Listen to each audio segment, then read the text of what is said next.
Hey guys, welcome back to the channel. I'm actually at our playground with the girls right now. It has been a whirlwind of a day. It's the weekend, but Josh had to work this weekend, so I have been solo momming most of it, all the kids' awake hours anyway. But I still managed to get our Sunday reset done with a meal plan and prep. I didn't have a dedicated 2 hours to spend meal prepping because I've been running around alone with the kids, so I did it in pieces over the course of the day. I filmed them all of the recipes to share with you guys. So here's a look back at my day of intermittent meal prepping while watching the kids. It was a little bit stressful and crazy trying to meal prep while bouncing around and not being able to do it straight through, but I know that our week will be the better for it, with options for breakfast, lunch, dinner, and even some snacks ready to go for myself, the husband, and the kids.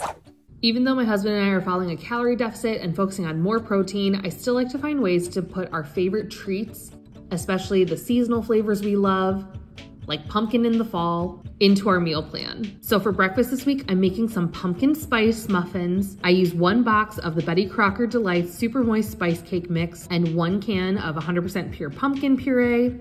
You can also add in any extra ingredients you want. In this case, I had some leftover pecans and some butterscotch chips from a different baking recipe. So I tossed some of those in to add some texture and extra bursts of sweetness throughout the muffins.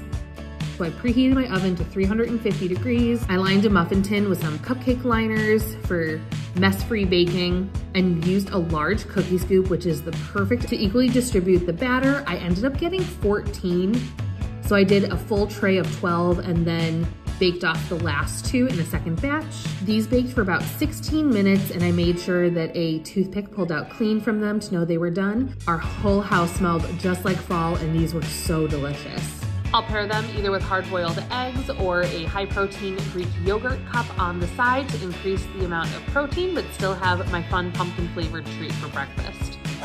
For lunches this week, I'm making some Mediterranean-inspired grain bowls. The base of this bowl is going to be some Israeli couscous. I lightly toasted the couscous in some avocado oil until it was just slightly brown. Then I followed the package directions, adding 2 1/4 cups of water to my 1 1/2 cups of couscous, gave it a good stir, and once it reached a simmer, put the lid on and turned the heat off. Earlier this morning, I started the chicken in the crock pot. This is just 2 chicken breasts with a 1/4 cup of chicken broth for some moisture and a big splash of balsamic vinegar and a bit of Italian seasoning. For the bowls today, I'm slicing some mini bell peppers into long strips. I had a little bit of chopped red onion left over from a previous recipe this week, as well as some frozen spinach. I sauteed up the bell peppers, onions, and spinach together, and by then my couscous had absorbed all the liquid and was very tender and soft. This had taken about 15 minutes. For these bowls, I'm also going to air fry some garbanzo beans. This adds extra protein as well as a great crunch to the top of the bowls, so I lightly sprayed them with avocado oil and sea salt, and then just cooked them in my air fryer on 400 degrees for about 8 minutes, shaking the basket every few minutes to make sure they don't burn. Now that my ingredients are ready, it's time to toss everything together. So in a large glass dish, I put my cooked couscous and I squeezed half of a fresh lemon over the top, along with a big sprinkle of salt, gave it a stir, then added in my sauteed veggies and shredded balsamic chicken. I tossed everything together and did a little taste test, and I kind of wanted a little bit more of that lemon flavor, so I used the other half of the lemon for more juice, tossed again, and then I was ready to build my bowl. I did have one of these for lunch this day. I put a cup of the couscous grain bowl mixture in a bowl, and then I topped it with some pickled red onions, crumbled feta cheese, and about a 1/4 cup of my air fried garbanzo beans. This is such a delicious, light and fresh lunch. I'm excited to have these the rest of the week.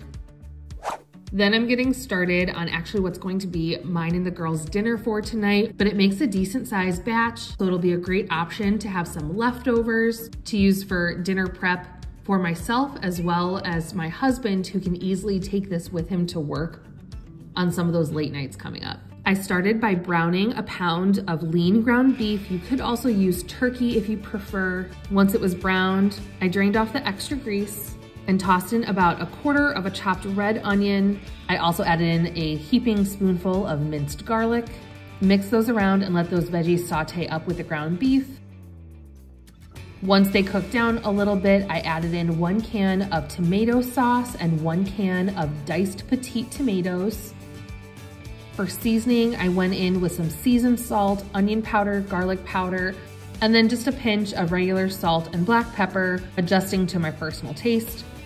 While that meat sauce simmered and all the flavors kind of came together, I boiled a pound of elbow macaroni and cooked it until it was just past al dente. I tried to be careful not to overcook pasta, especially if I'm gonna be using it reheated for meal prep later in the week. Otherwise, by the time you reheat it, it kind of turns to mush. So sticking closer to al dente for this recipe. Once it was cooked through, I drained it and then put it back in the pot where I added our meat sauce on top. My family growing up called this goulash. I've heard that called goulash by a lot of people in the Midwest. Let me know if your family has another name for it. I know it's a quick, easy, and cheap family meal to do on the weeknights. Some people like to mix cheese right into this mixture as well. I like to use it as a topper at the end so I can measure it out, counting my calories for myself. But yeah, I do a cup of this with about 3 tablespoons of cheese on top, and that was my dinner for tonight and for a few nights later this week. And the last recipe I prepped today was because the girls were asking me to bake together. My girls love baking with me on the weekend. And with us heading into spooky Halloween season, this was the perfect time to make some mini brownie bites with a fun little twist. So I used a box of the Ghirardelli double chocolate brownie mix. And then I mostly followed the directions on the box using a 1/4 cup of water, but subbing out an equal amount of unsweetened applesauce for the oil in the recipe. So a 1/3 cup of applesauce and 1 egg. Applesauce is such a great swap when you're doing baking recipes. You can swap out any oil or butter in your recipe for equal amounts of applesauce. And then in my silicone mini muffin pan, I'm using my small cookie scoop, which is the perfect size to scoop batter into this pan and scooping out the batter into each of the individual wells. They baked at 325 degrees Fahrenheit for about 12 minutes. They came out moist and delicious. The perfect portion control dessert treat when you're looking for that bite of chocolate. And for a spooky twist, I added some pretzel sticks and sprinkles for eyes and made little brownie bite spiders. It's a spider brownie. Spider brownie. Was that cool, Nor? Eyes. With the eyes, yeah. Ooh. Hi, buddy. Did you play at the playground? You did. We've had a big walk. We played at the playground. Okay, we are done at the park. We went to one that was a little further away from our house, so it's been like a solid 40-minute walk probably between going there and back.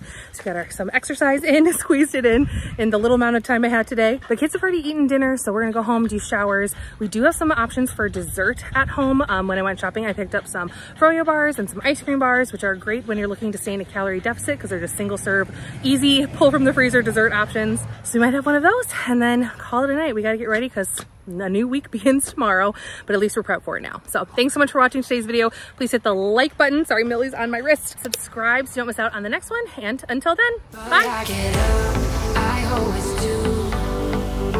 I never think